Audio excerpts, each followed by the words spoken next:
ময়মনসিংহে আইনশৃঙ্খলা পরিস্থিতির চরম অবনতি ঘটেছে। প্রতিদিন কোথাও না কোথাও চুরি, ডাকাতি, ছিনতাইয়ের ঘটনা ঘটছে। এসব অপরাধের পাশাপাশি মাদকে ছেয়ে যাচ্ছে অনেক এলাকা। চোর ডাকাতের পাশাপাশি জুয়া, কিশোর গ্যাং, মাদকসেবী এবং মাদক ব্যবসায়ীদের দৌরাত্ম্যে জনমনে চরম অস্বস্তি এবং আতঙ্ক বিরাজ করছে। এ বিষয়ে বিস্তারিত জানাতে ময়মনসিংহ থেকে সরাসরি যুক্ত হচ্ছেন সহকর্মী আওলাদ রুবেল। রুবেল, আইন শৃঙ্খলা পরিস্থিতি স্বাভাবিক রাখতে স্থানীয় প্রশাসন কোনো পদক্ষেপ নিয়েছে কি? এ বিষয়ে আপনি কি জানেন? বিস্তারিত জানাবেন। সোহেল, স্থানীয় প্রশাসন যে ধরনের উদ্যোগ নিয়েছে, বিশেষ করে ময়মনসিংহ যে জেলা পুলিশ রয়েছে, রেঞ্জ ডিআইজি অফিসার পুলিশ রয়েছে, এখানে ডিবি পুলিশ রয়েছে এবং র্যাব সদস্যরা রয়েছে, পাশাপাশি এখানে যে হাইওয়ে পুলিশ রয়েছে, তারা কিন্তু টহল দিচ্ছে, নিয়মিত টহল দিচ্ছে এবং দিনে রাতে মহাসড়ক থেকে শুরু করে আঞ্চলিক সড়কগুলোতে টহল বসিয়েছে দিনে এবং রাতে। তারপরেও কিন্তু আইন শৃঙ্খলা বাহিনীর হিমশিম খেতে হচ্ছে। বিশেষ করে 5ই আগস্টের যে ছাত্র জনতার যে 5ই আগস্টের যে গণ অভ্যুত্থান, সেই গণ অভ্যুত্থানের পরে বাংলাদেশ পুলিশের যারা সদস্য আছেন তারা কিন্তু স্বাভাবিকভাবে এই ময়মনসিংহে কাজকর্ম তাদের পরিচালনা করতে পারছিল না। বিশেষ করে এখনো ময়মনসিংহের যে সমস্ত পুলিশ বক্সগুলো রয়েছে, ময়মনসিংহ শহরের এবং ঢাকা ময়মনসিংহ মহাসড়ক সহ আঞ্চলিক সড়কগুলোতে যে সমস্ত পুলিশ বক্সগুলো রয়েছে, সেই পুলিশ বক্সগুলো কিন্তু ভেঙে গুড়িয়ে আগুন দিয়ে পুড়িয়ে দেওয়া হয়েছিল। সেই পুলিশ বক্সগুলো এখনো মেরামত করা হয়নি এবং সচল করা হয়নি। তার ফলশ্রুতিতে কিন্তু এখনো সেখানে পুলিশ সদস্যরা ঠিকমতো দায়িত্ব পালন করতে পারছে না। পাশাপাশি স্থানীয় জনসাধারণ যারা, তারা কিন্তু একেবারে চুরি, ডাকাতি, ছিনতাই, রাহাজানি সবকিছুতে একেবারে অতিষ্ঠ হয়ে গেছে এবং স্থানীয় জনসাধারণ এখন কিন্তু তারা এই কনকনে শীতের রাত জেগে তারা লাঠি, বাঁশি নিয়ে এবং টর্চ লাইট নিয়ে প্রত্যেকটি এলাকায়, পাড়া মহল্লায় পাহারা দিচ্ছে। তো স্থানীয় জনসাধারণ একেবারে তারা প্রচন্ড আতঙ্ক বিরাজ করছে জনসাধারণের মধ্যে। বিশেষ করে ময়মনসিংহে এখন প্রচুর পরিমাণে মাদকের ছড়াছড়ি। মাদক সেবী থেকে শুরু করে মাদক ব্যবসায়ী ময়মনসিংহে এখন সর্বত্র একেবারে ছেয়ে ফেলেছে ইয়াবা, গাঁজা এবং যে পার্শ্ববর্তী ভারতের সীমান্ত দিয়ে প্রচুর পরিমাণে ভারতীয় বিদেশি মদ কিন্তু এই বাংলাদেশে ঢুকে পড়ছে ময়মনসিংহ সীমান্ত অঞ্চল দিয়ে। এবং এইসব মাদকসেবী এবং ব্যবসায়ীদের কারণে, বিশেষ করে মাদকসেবী যারা মাদকের টাকা জোগাড় করার জন্য তারা চুরি করছে। বিশেষ করে এখানে অটো চুর, গরু চুরি একেবারে মাত্রাতিরিক্ত আকারে বেড়ে গেছে।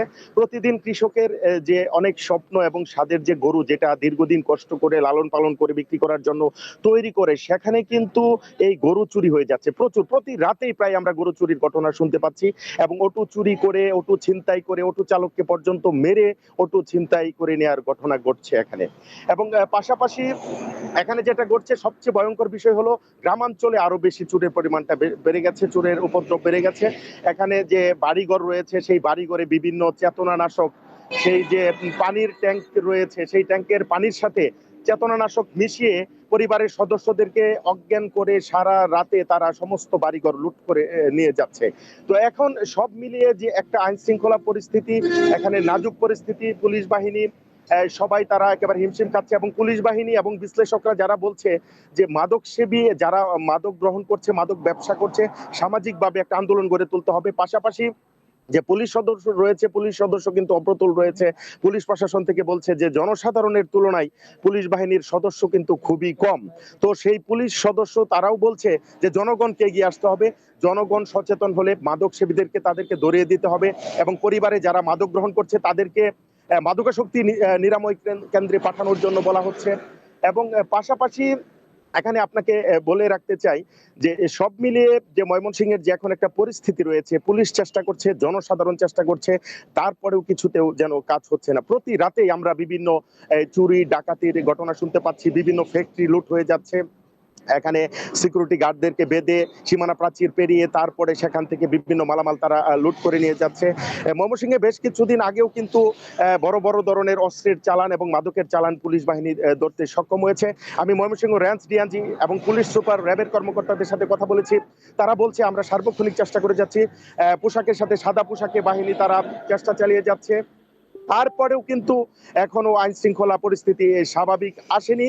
আর সবচেয়ে ভয়ঙ্কর যে কথা হলো মাদকসেবী এবং কিশোর গ্যাং এবং যারা বিভিন্ন যুবক রয়েছে অনলাইন জুয়াতে তারা আসক্ত হয়ে গেছে এবং এই জুয়ার টাকা সংগ্রহ করতে গিয়ে মাদকের টাকা সংগ্রহ করতে গিয়ে তারা বিভিন্ন চুরি ডাকাতি ছিনতাই রাহাজানিতে জড়িয়ে পড়ছে।